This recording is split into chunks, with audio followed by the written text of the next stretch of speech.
प्रश्न पहला, कौन कोविड क्रूसेडर अवार्ड 2020 पाने वाला पहला भारतीय नौकरशाह बन गया है?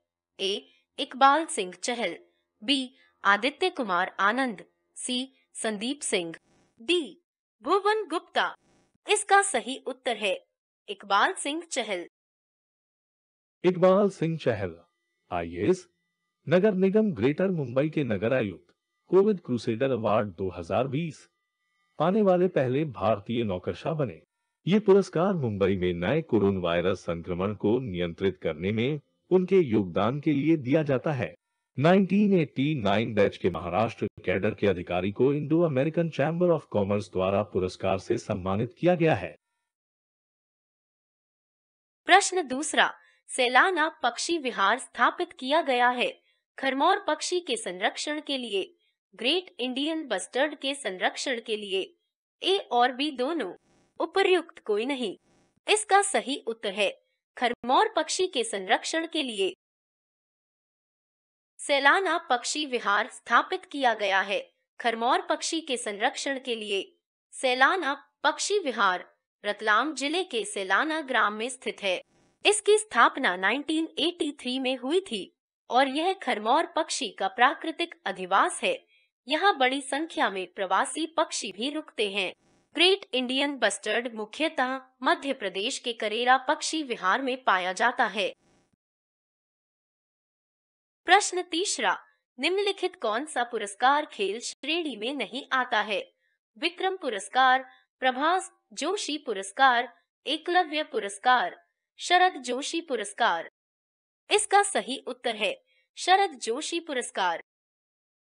विक्रम पुरस्कार, प्रभास जोशी पुरस्कार और एकलव्य पुरस्कार मध्य प्रदेश सरकार द्वारा विभिन्न खेलों के लिए प्रदान किए जाते हैं। शरद जोशी पुरस्कार हिंदी भाषा में रिपोर्टिंग और व्यंग्य लेखन के लिए प्रदान किया जाता है। प्रश्न चौथा, इब्न बतूता कहाँ से भारत आया था? A. Morocco, B. Italy, C. Samarkand, D. Turkey. इसका सही उत्तर है Morocco. Ibn Battuta Muhammad bin Tughlaq के शासन के दौरान भारत आया था। वह एक मुस्लिम यात्री था जो मोरक्को से भारत आया था। रहला इब्न बतूता का सबसे प्रसिद्ध पुस्तक है। इब्न बतूता ने प्रसिद्ध कुतुब कॉम्प्लेक्स के इतिहास के बारे में लिखा था और कुवाट अल इस्लाम मस्जिद के बारे में भी लिखा था। प्रश्न पांचवा, कर्मयोद्धा ग्रंथ नाम की पुस्तक किसके द्वारा विमोचित की गई है? ए. नरेंद्र मोदी, बी. अमित शाह, सी. मनमोहन सिंह, डी. अरुण जेटली। इसका सही उत्तर है अमित शाह। कर्मयोद्धा ग्रंथ अमित शाह द्वारा विमोचित पुस्तक है। इस पुस्तक में उन्होंने प्रधानमंत्री नरेंद्र मोदी के जीवन को साझा किया। यह पुस्तक नई दिल्ली में जनवरी 2020 को जारी की गई थी। यह पुस्तक गुजरात के मुख्यमंत्री से लेकर भारत के प्रधानमंत्री तक के जीवन के सभी चरणों को साझा करती है। यह उनकी योजनाओं, विचारधारा, लोगों के कल्याण आदि पर भी प्रकाश डालती है। प्रश्न छठवां, किस वर्ष बंकिम चंद्र चट्टोपाध्याय ने आनंद मठ लिखा था? ए. 1882, बी. 1892, सी. 1858, डी. 1880। इसका सही उत्तर है 1882। आनंद मठ एक बंगाली उपन्यास है जिसे बंकिम चंद्र चटर्जी द्वारा लिखा गया है और 1882 में प्रकाशित किया गया है। 18वीं शताब्दी के अंत में सन्यासी विद्रोह की पृष्ठभूमि में सेट करे। यह बंगाली और भारतीय साहित्य के इतिहास में सबसे महत्वपूर्ण उपन्यासों में से एक माना जाता है। प्रश्न 7वां, भारतीय पूर्वी तटीय मैदान के दक्षिणी भाग को क्या कहा जाता है? ए. उत्तरी सरकार, बी. मालाबार तट, सी.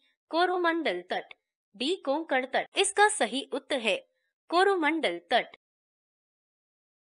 उत्तर सरकार ओडिशा से आंध्र प्रदेश तक के तटीय मैदान मालाबार तट मंगलौर से कन्याकुमारी तक तटीय मैदान, कोरोमंडल तट आंध्र प्रदेश से तमिलनाडु तक तटीय मैदान, कोंकण तट गुजरात से गोवा तक तटीय मैदान।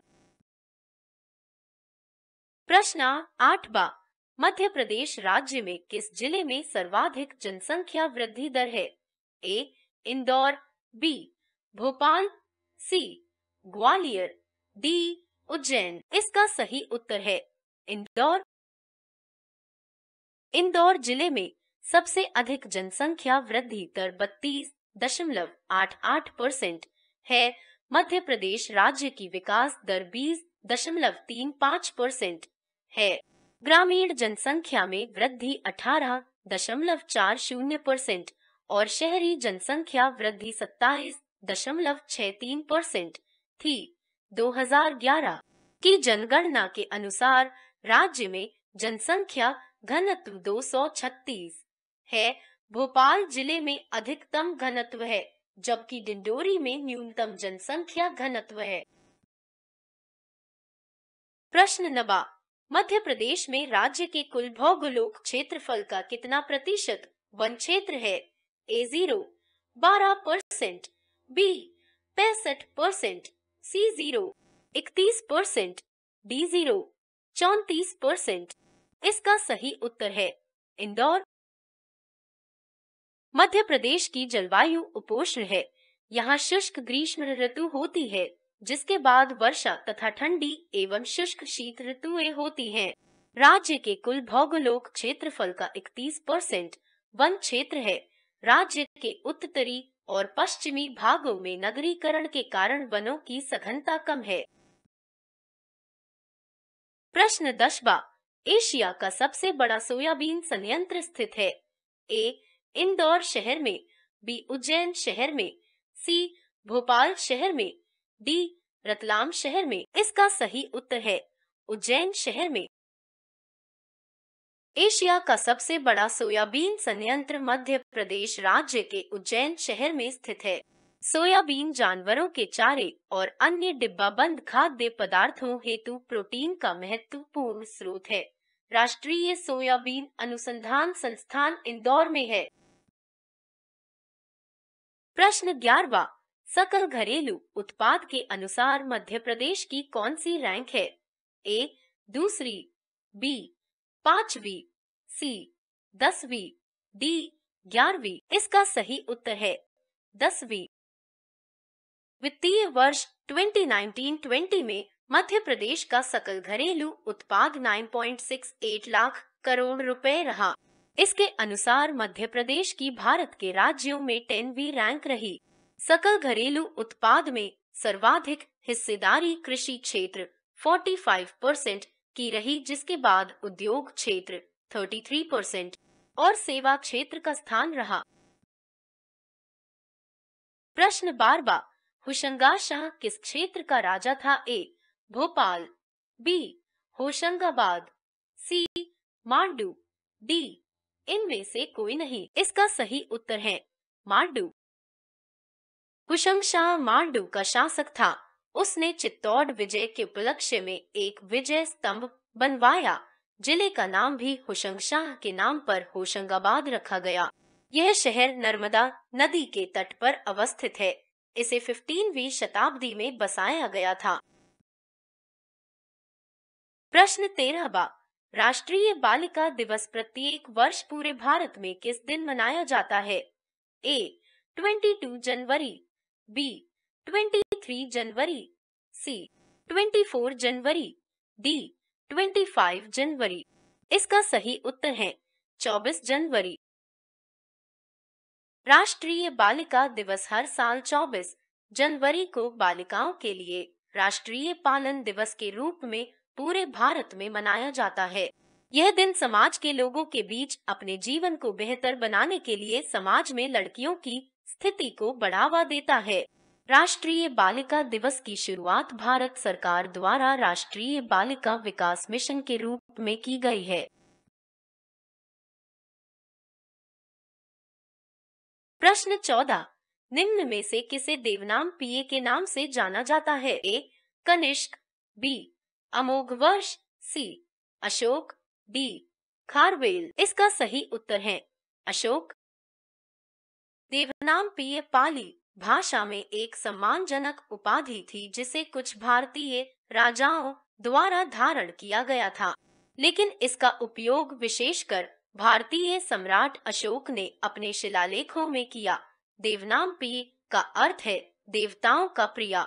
यह अक्सर अशोक द्वारा प्रियदर्शी के शीर्षक के साथ संयोजन में उपयोग किया गया है, जिसका अर्थ है वह जो दूसरों के साथ दयालुता पूर्वक व्यवहार करता है।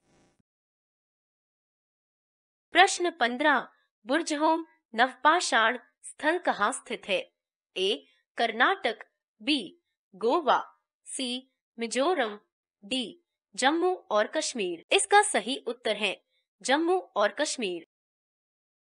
बुर्जहोम जम्मू और कश्मीर में स्थित है। यह स्थान ऊंचाई पर है जो झेलम नदी के बाढ़ क्षेत्र का हिस्सा है और इसमें करेवा मिट्टी चिकनी मिट्टी है। इस स्थल की ऊंचाई लगभग 1 मीटर है।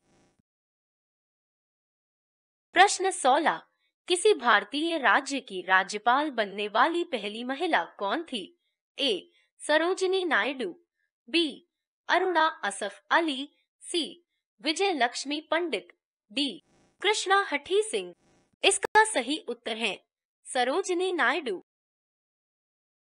सरोजिनी नायडू को 15 अगस्त 1947 को संयुक्त प्रांत वर्तमान उत्तर प्रदेश के राज्यपाल के रूप में नियुक्त किया गया था। वह किसी भारतीय राज्य की राज्यपाल बनने वाली पहली महिला राज्यपाल थी। वह मार्च 1949 अपनी मृत्यु तक इस पद पर रही।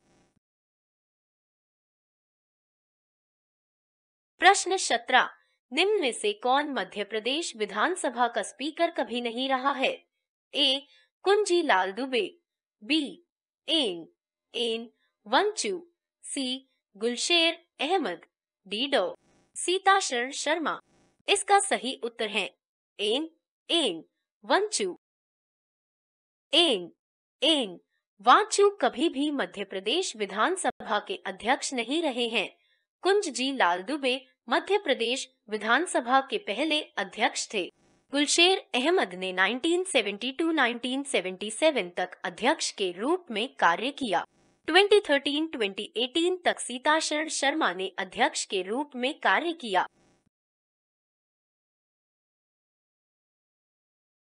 प्रश्न 18 ऑयल ऑफ विट्रियोलो का रासायनिक नाम क्या है?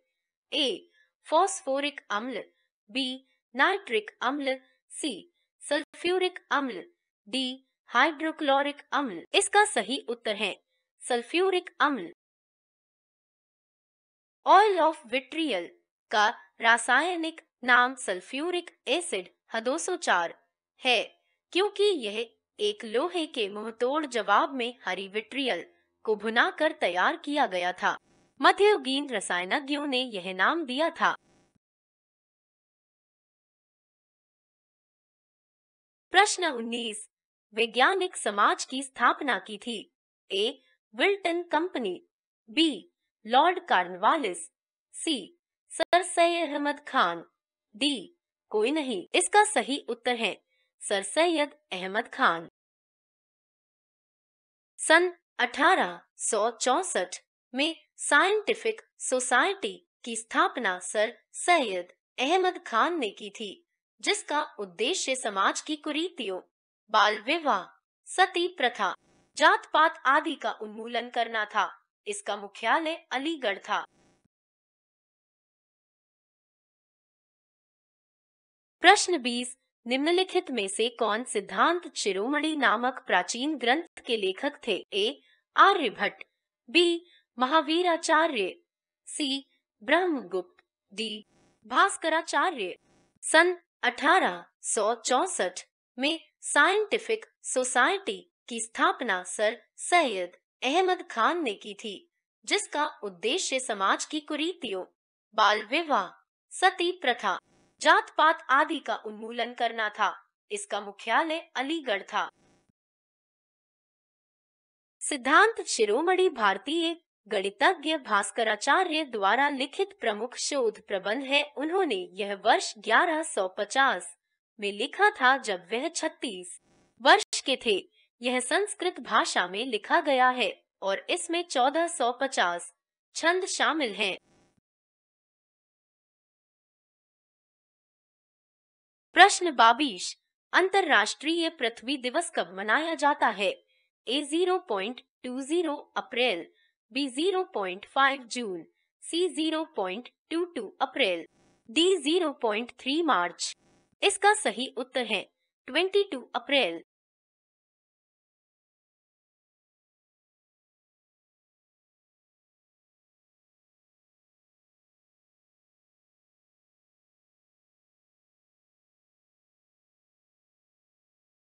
अंतर्राष्ट्रीय पृथ्वी दिवस प्रत्येक वर्ष 22 अप्रैल को मनाया जाता है।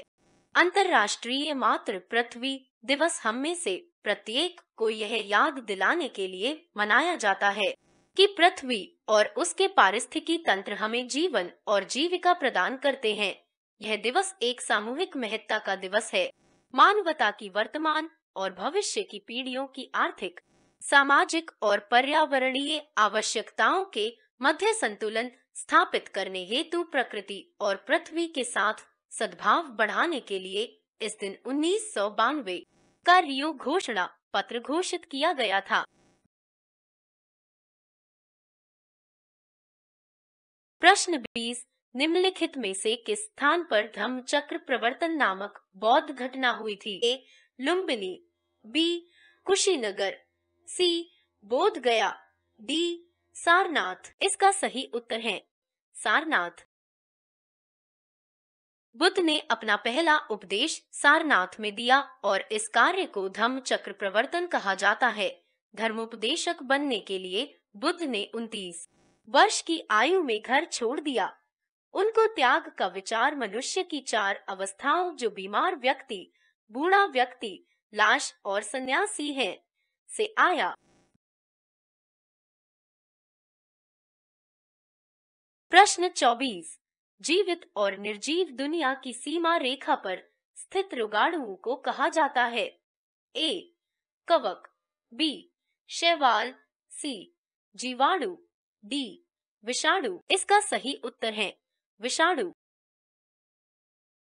विषाणु को जीवित और निर्जीव की सीमा रेखा पर माना जाता है क्योंकि वे जीवित और निर्जीव दोनों की विशेषताओं को दर्शाते हैं।